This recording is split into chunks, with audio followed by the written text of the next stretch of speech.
Well, hello there. Welcome to day 2 of our journey through the Bible. I will indeed try to keep these devotionals to about 5 minutes. So I invite you to read for today the passage from Genesis, the first chapter, all the way through the first 3 verses of chapter 2.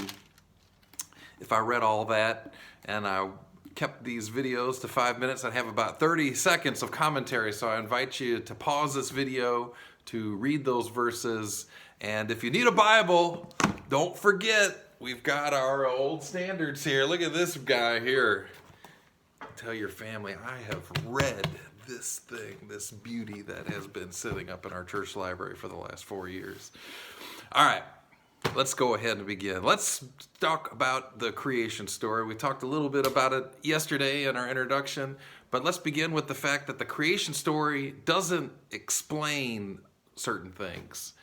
The writers of Genesis wanted to explain how carefully and with great care and love God created each aspect of our world, but the writers, of course, did not use the scientific method to describe actual events because, well, frankly, the scientific method hadn't been formulated at that point in history. However, if we think about it, the writers got it pretty close to our understanding of how our world came to be. Think about it. First, there was an explosion of light. Then over time, firmament, earth rising from the waters. Then later came vegetation. Then creatures in the water appeared, it says. Then creatures, animals, and insects on land. And then later creatures and insects in the sky. Finally, towards the end of this creative process, perhaps saving the best for last, God creates us. People. Not just your typical, regular, everyday people, but people created in God's image. People who had the same creative powers and aspects of the God who created each one of us.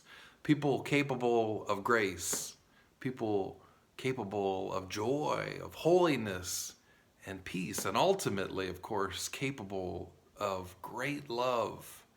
And the Bible proclaims, in the image of God, male and female, God created them and blessed them. Again, this just didn't suddenly happen. God just didn't snap God's fingers and boom, suddenly, for better or for worse, there was the world. The writers of Genesis, again, maintain that God took great care in creating our world. And we know that there is wonderful beauty, sustenance, and harmony. Yesterday we reflected on that seventh day, that perhaps the reason why God rested is because there was so much harmony going on in the world at that time. They didn't have to do anything. That all felt and were overwhelmed with God's love. And again, that's ultimately what we are striving for as a people of God.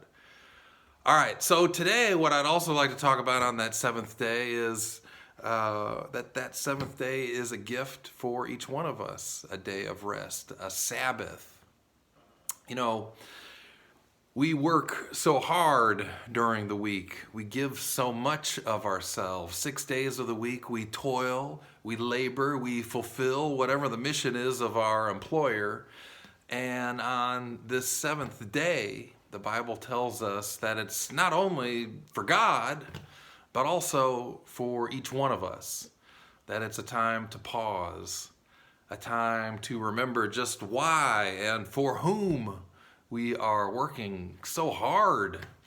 We need a time to be restored so that we can re-engage and be energized.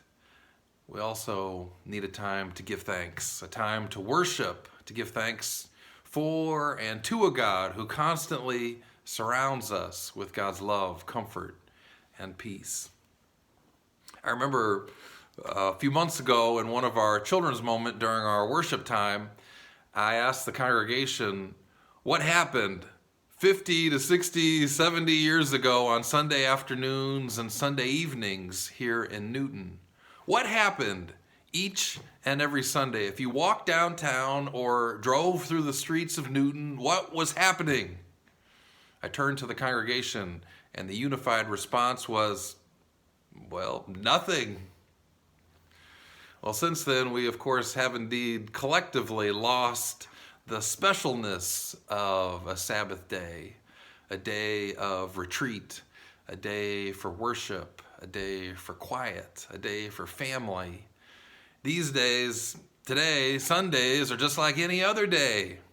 Many companies now have hours on Sundays. Just about every store and business is open on Sunday, and I even see a mail being delivered on Sunday morning as I drive to church.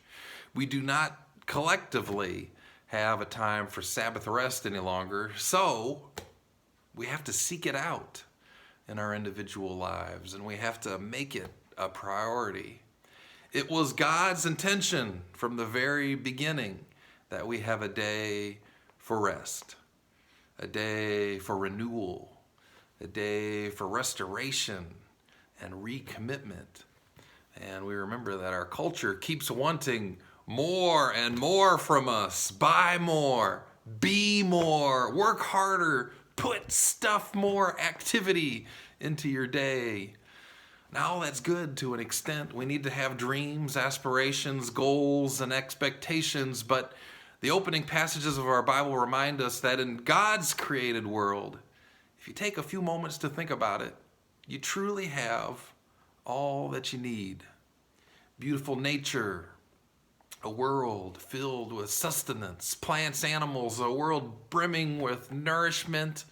We have the love of cherished family members and friends, and of course, we're surrounded with a loving God that gave all of this to us and for us to enjoy, if only we would stop, reflect, and give thanks. That's it for today. Tomorrow we will indeed begin to walk the Bible. You probably have no idea what I'm talking about, but get out your walking shoes, fire up your exercise equipment as we will indeed walk the Holy Land. See you tomorrow.